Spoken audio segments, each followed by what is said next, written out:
గీతాంష్ వెళ్ళాక నా పనంతా అయిపోయినాకైతే మేధాంష్‌కి ఇంక తినిపిచ్చేసి అయితే వాడికి పడుకోబెట్టా. ఇంక వాడికి పడుకోబెట్టేసి నేనింకా ఈరోజు బాబా పూజ ఫస్ట్ వీక్ స్టార్ట్ చేద్దామని అయితే స్టార్ట్ చేశా. ఇంకా మామూలుగా అయితే 2, 3 అవర్స్ పడుకుంటాడు. ఈరోజు మాత్రం ఎర్లీగా లేచేసాడు. పడుకున్న వెంటనే ఒక హాఫ్ అన్ అవర్‌కి లేచేసాడు.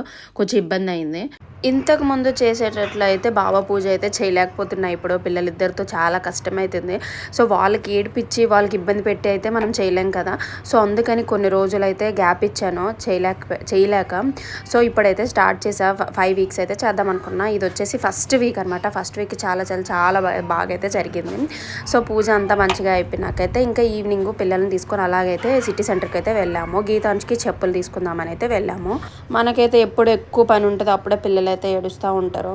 సో, అట్లా నేనైతే పూజలు చేయడానికి కొంచెం అందుకనే భయపడతా. వీకెండ్స్ అయితే చేస్తాను ఏవైనా పూజలు వస్తే మాత్రం. ఎందుకంటే వాళ్ళ డాడీ ఉంటారు, హ్యాండిల్ చేస్తారు కదా అని అయితే. నెక్స్ట్ ఇక్కడికొచ్చేసి అయితే నెక్స్ట్ మేము షాపింగ్ అంతా అయిపోయినాక నైట్ డిన్నర్ కోసం అయితే మెక్‌డొనాల్డ్స్‌కి అయితే వచ్చాము. ఇక్కడ చాలాసేపు ఆడుకున్నారు పిల్లలు బాగా. ఆడుకొని ఇంకా బర్గర్ తినేసి అయితే ఇంటికైతే